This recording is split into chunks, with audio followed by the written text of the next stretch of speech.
More than perhaps any genre, sports games are released alongside a barrage of developer speak. FIFA 18 is no different. At a preview event, we were given a 40-minute walkthrough of jargon and bluster, but crucially, we then got to play several matches of the game's exhibition and journey modes. That gave us an actual point of comparison with last year's entry, FIFA 17, and with that in mind, I present 5 features that will actually make a difference in this year's FIFA. Movement on the ball is probably the hardest thing for football game devs to capture correctly. It's almost as hard to explain. I suppose the easiest way to put this is that in most football games, I feel as though the best way to beat a man is to modulate pace. You jog up, trap the ball, shift position, burst pass, rinse and repeat. Within a few minutes of playing FIFA 18, simply using the left stick actually felt both easier and more natural. Regular movement now feels immediately responsive. Players naturally twist, tap and squirm as you do the same on the analog stick without the long animation-related delays of the last game. The best players feel beautifully mobile when you're using them and horribly elusive when you're in defense. But there's no doubt that movement feels different almost immediately.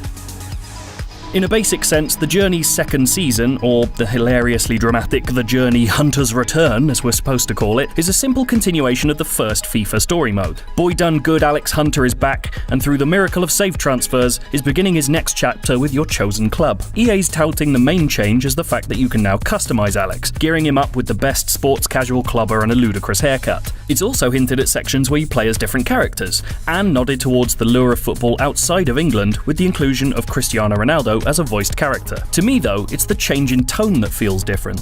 The first Journey was all about being in the ascendancy, a no-mark kid rising up the ranks, overcoming the sheer horrifying ignominy of having to maybe play for Aston Villa for a bit, to become loved by the nation. In my hands-on of the sequel, the first thing that happens to Alex is that 60,000 people boo his being subbed onto the pitch. There's a pantomime thrill to the idea of being a footballing hate figure and seeing how that plays out, and I'm very much hoping that that's the crux of Hunter's return. FIFA's shot for authenticity with its stadia before, of course, the right look, the right chance, but this time they're aiming for something less tangible, the right feeling. That's pushed for partly by making clear the differences between different countries' approaches to watching the game. South American crowds, for example, are peppered with gigantic multi-tier flags, their stadiums lit to look warmer and more humid than their Western European counterparts. The crowds themselves now feel more like a group of people than the bacterial uniform 2D sprites they once did. They'll swarm towards celebrating players, even climbing over seats to get to a prime hugging position. It looks almost unnerving compared to the stately, respectful crowds of old. Playing FIFA with friends almost always means foregoing substitutes because of flow-breaking menus and complex ethics disputes about when it's cool to press pause. FIFA 18's solution is remarkably simple. As games wear on, any break in play will see an unobtrusive bar pop up in the corner, suggesting a possible substitute, perhaps to replace a tiring winger or a yellow-carded defender. Hold the right trigger, press X, and the sub immediately comes on. The developers promised that an algorithm is working out who's ripest for swapping, but the players can also set preferred subs before matches or in the edit menus. This sounds excellent, although anecdotally when my hands-on partner tried to set a preferred sub, he accidentally put Cesc Fabregas in goal for Chelsea without realising, and I absolutely smashed him.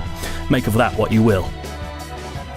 Engine improvements are perhaps the most nebulous developer promises we're given each year, but EA has gone some way towards proving that its second year with Frostbite has really made a difference. During our presentation, a picture of Chelsea's Eden Hazard in FIFA 17 was flashed up, followed by the same player in FIFA 18, and the crowd actually gasped. Much is made every year of FIFA's perceived style over substance philosophy, but it's impossible to deny that there's some real substance to the style this time. FIFA 18's instant replay feature looks more like Uncharted 4's photo mode at this point, with beautiful lighting and depth of field effects playing across pitches full of immaculately sculpted, sweaty people. We'll have much more about FIFA 18 coming from you from E3, but in the meantime, if you want to check out more FIFA, you can see the reveal trailer of FIFA 18 or our review of FIFA 17 from last year to see what we got and what we're changing to.